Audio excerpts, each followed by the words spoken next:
আসসালামু আলাইকুম। কবরস্থানের বাহিরে লেখা ছিল, শেষ মঞ্জিল তো তোমার এটাই। আসতে না আসতেই তো জীবনটা কেটে গেল। কি পেলে তুমি এই দুনিয়া থেকে? কিছুই না। দেখতে দেখতে সবাই তোমাকে ছেড়ে চলে গেল। কবরের ডাক। তুমি কি কখনো আমায় মনে করেছিলে? তাহলে শুনো, আমার মধ্যে গহীন অন্ধকার, নামাজের আলো সাথে নিয়ে এসো। আমার মধ্যে অস্বস্তি বিদ্যমান, তাই কোরআন তেলাওয়াত সাথে নিয়ে এসো।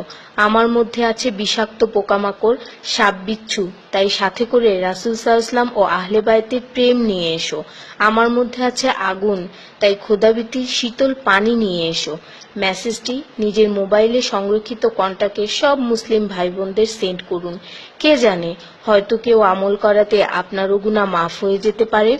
ঈমানের পর যার নামাজ উত্তম তার জীবন উত্তম, যার জীবন উত্তম তার মৃত্যু উত্তম, যার মৃত্যু উত্তম তার কবর উত্তম, যার কবর উত্তম তার আখিরাত উত্তম, যার আখিরাত উত্তম তার জন্য জান্নাত নিশ্চিত। সো ডোন্ট মিস নামাজ। সোয়াবের জন্য হলেও অন্ততপক্ষে একজন বন্ধুকে তো অবশ্যই এই মেসেজটি সেন্ড করুন। আল্লাহ আমাদের উপর সন্তুষ্ট হন, আমিন। 5 জায়গায় হাসাহাসি করা সাধারণ গুনার চেয়ে 25 গুণ অন্যায়। 1. কবরস্থানে। 2. জানাজার পিছনে। 3. কোনো মজলিসে। 4. কোরআন তেলাওয়াতের সময়। 5. মসজিদে। শুধু একবার কাউকে পাঠান, অনেক মানুষ এসব গুনাহ করা থেকে বেঁচে যাবে। একা আছেন, আল্লাহকে স্মরণ করুন। কষ্টে আছেন, মুহাম্মদ ও আলে মুহাম্মদের উপর দরুদ পড়ুন। মন খারাপ থাকলে ইয়া হাইয়ু ইয়া কাইয়ুমও পড়ুন।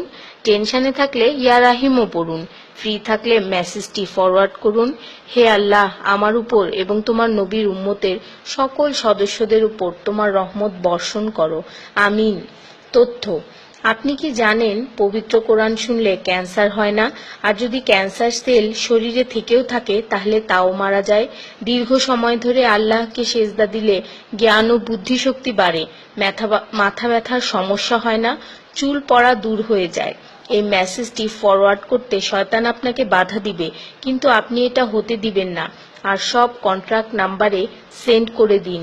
কোরআন ও নবীর সুন্নত ও তার সম্মানিত সাহাবী এবং আহলে বাইতের অনুসরণ করুন।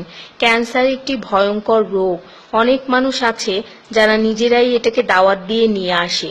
ছোট অথচ সাধারণ কিছু পদক্ষেপ গ্রহণ করলেই এই রোগ থেকে বাঁচা যায়। বেশিরভাগ মানুষ খাবারের পরপরই পানি পান করে নেয়। খাবারের পর পানি পান করলে রক্তে বিদ্যমান ক্যান্সারের জীবাণু থেকে তৈরি হওয়া ক্যান্সার সেলগুলোকে অক্সিজেন সরবরাহ করে। নবী পাক সাল্লাল্লাহু বলেছেন, খাবারের আগে পানি পান করা শেফা। খাবারের পরপরই পানি পান করা কলেরা রোগের কারণ, তাই সর্বোত্তম হলো খাবার শেষ করার কিছুক্ষণ পর পানি পান করা।